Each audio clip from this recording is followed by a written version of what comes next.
Hello, all. Just got back from Portland, Maine, and I don't think my palate is too shot, nor am I too exhausted, so I'll do a review, see how it goes.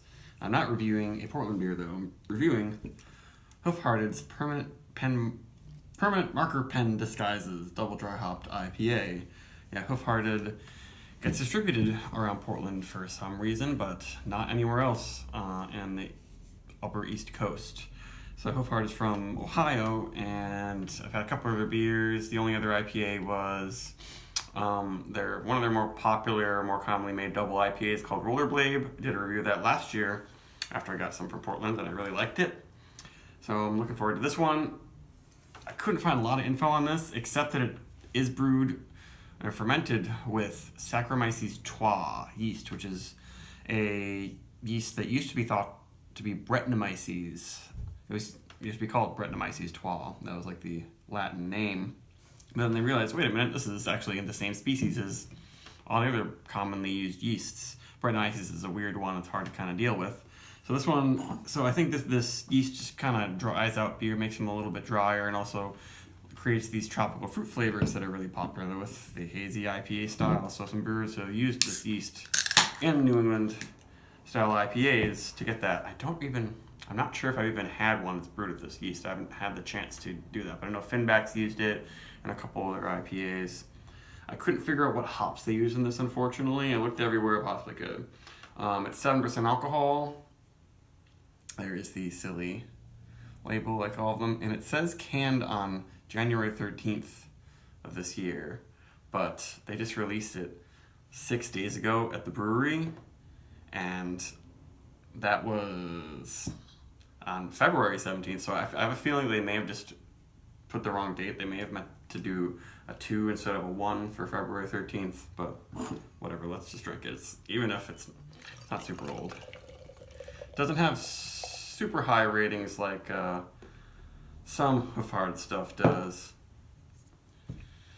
Pretty good haze, looks like your standard New England IPA, not ridiculously murky. And that's okay. It's probably not going to stick around too long. And I'm getting a really good smell already. I can smell a lot of interesting yeast esters.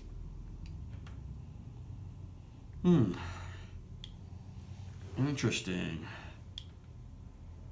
Very juicy fruit. It's almost like a Belgian IPA, but it's not too bubble gummy or banana-like, I would say.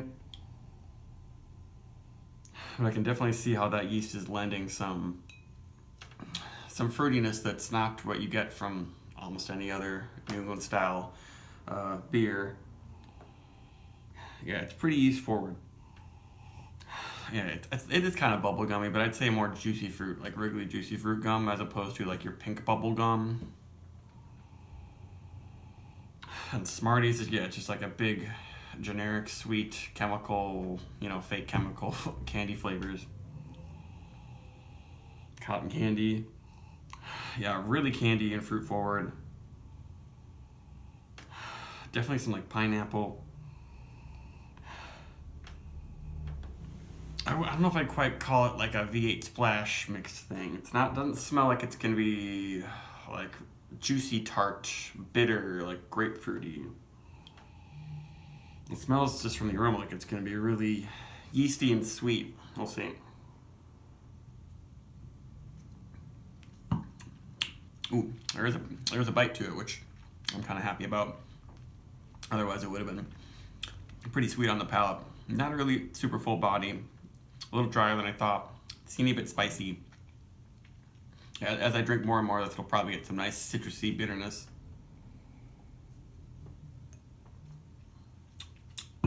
Interesting beer, though. There is a slight phenolic, not on the edge of medicinal type thing, I think, coming from the yeast a bit too. But it's pretty good. I think I liked Rollerblade a little bit more, but I'm really glad I got to try this one. I feel like brewers should maybe brew with this yeast strain and then blend it with like an IPA they brew with a regular yeast strain, because it brings in some really interesting flavors and sensations.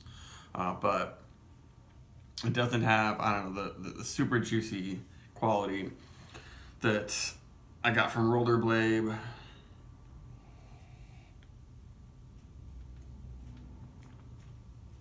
It is almost fluffy on the tongue, but it's a little bit spritzy in the feel. It's good, but it is no Blade. I'll say that much. I'd probably give it, maybe a 4 or something. And it seems like it might be fresher than what it says. I'm trying to figure out what hops are in this. It's probably just your normal stuff. I'm not really picking up Mosaic, but the way these hops interact with this yeast might be totally different, especially because I assume some of the dry hopping is happening during fermentation. With the whole biotransformation, when you get the hops in there during active fermentation, different yeast strains do different things with the hop, compound. So it might have transformed, Mosaic into some flavor that I don't really associate with Mosaic. It's not really funky though.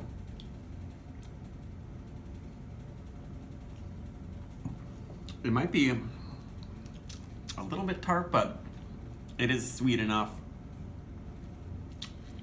to not make it be like, a tart, bitter grapefruit experience. It's not, because there are a lot of these hazy IPAs, after a while I'm like, oh yeah, it has a sensation of drinking straight up grapefruit juice that builds up, but this is not that way. This is, kind of on the edge of sort of a Belgian IPA, kind of a hybrid thing. But I'd give it maybe close to a 4.